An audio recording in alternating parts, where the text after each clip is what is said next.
tiyan ko, sinuka ko siya isang beses. Tapos right after nun, hindi na ako nagutom. Kumain lang ako gabi kasi feeling ko hindi pa ako kumakain buong araw. Tapos kumain lang ako siguro 2 subo, puro meat pa. Hindi na ako kumain ng kanin and all. Tapos yun, tinuloy-tuloy ko lang siya. Sa 1 month siguro kaya ako na-addict din kakabili kasi nag-lose ako ng mga 7 to 8 kilograms, which is so drastic talaga, guys. Sobrang bilis nung pagkakababa ng timbang, kaya I really not advise sa lahat, especially yung mga may sakit sa thyroid problem. Kasi magdidighay ka ng magdidighay. Tsaka hindi ko rin siya, since may lisensya ako, guys, as a professional nurse, parang hindi talaga siya advisable sa lahat. Kasi iba-iba din yung effect niya sa mga tao. So, baka mamaya, nag-effect siya sa akin, I don't even know kung sa'yo meron. Pero, sa lahat ng pinigyan ko, sa lahat ng sinabi ko na umorder doon sa in-orderan ko, talagang sulit yung pera nila. No, ganun lang sabi ng doktor sa akin. Kasi, nagpapa-treadmill eh. So, parang ikaw magpapa-treadmill ka, pero ikaw di ka mag-treadmill. Pero in a nice way hindi niya ako inano ng parang pabastos na way. Parang in a concerned way. Pero, look, ngayon I'm so thankful to him kasi parang, if hindi niya rin sinabi yun, parang, hindi siya magsasnap sa isip ko na, oo nga no, parang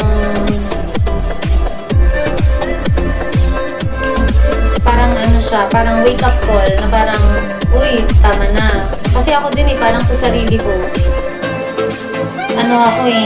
hindi ko siya nakikita as pangit kasi wala akong naririnig na negative thoughts about it sa pag-gain ko ng weight. Pero nung meron nang bumapansin, may pumupuna na lang, wala kang leeg nakadikit na yung mo Di ko lang ma-share sa inyo, guys, yung pictures, videos. Nandito kasi sa cellphone ko. So, baka pag meron ulit dumaan ng mga mag-galaxy dyan, mga kung ano-ano, sikapin lang natin siya every night. Pagbibigyan din tayo ni Papa Jesus sa ating iPhone 18 Pro Max. Hi, Phil!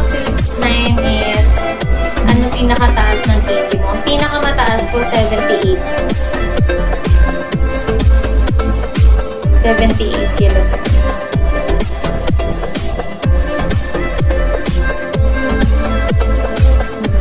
Height mo? 50 ako. Biruin nyo, ang height ko 52. Tapos, ang weight ko 78. Talagang alam nyo yung siksik? Sobrang siksik. Kaya ngayon, hindi naman sa pakot. Pero since tinigil ko na siya, ng mga 2 months ago, hindi naman siya bumalik Hindi naman siya yung, diba sabi kasi nila, kung tinigil mo na yung gamot na yan, ka na? Tataba ka na ulit. Hindi. Feeling ko, it depends again sa magiging kain mo. So, kung ano talaga yung pinapasok mo sa katawan mo, yun na yun. So, ako kasi, nung tinigil ko siya, nasanay ako sa 4 months na ang kain ko, konti-konti lang, puro, kita na ba dyan, yes po. Anong weight ko ngayon? Right now, 49 to 50 ata. 50 to 51, gano'n. Kasi kakawig ko lang kagabi 50 ako Sobrang sobrang life-changing. Nung before mag-Christmas, parang do you eat rice? Ngayon hindi na ako nagkakain ng rice. Puro ulam lang talaga ako. Magaan na loob. Wow, kung magaan nga ang loob mo, Mike, kasi hindi naman ako nanggalang siguro. Kukwento ko lang. Sa Shangri-La kasi ako dati nagtatrabaho. Nurse ako doon sa may heart station. Tapos, from Shangri-La dito sa may Mandaluyong. Meron akong apartment dyan sa may Mandaluyong din, banda basta sa squatter area. Medyo 2 to 3 kilometers away. So, araw-araw lakad ako. Tapos pag naglalakad ako, parang lagi kong pinag-prepare, sabi ko, ang unang prayer ko, sabi ko, sana makaipon ako ng maraming pera para magpapalay po ako. Gusto ko magpalay po, gusto ko magpaganda, gusto ko maging mag-blow up, financially, physically, mentally, spiritually, lahat. Parang whole na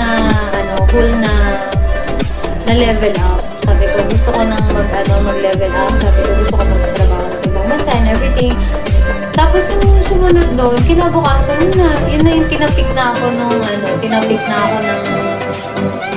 doktor na yun, na parang you need to walk the talk, na parang hindi ka pwedeng sa heart kung ikaw mismo, parang ikaw, titignan ka, mukha kang may sakit.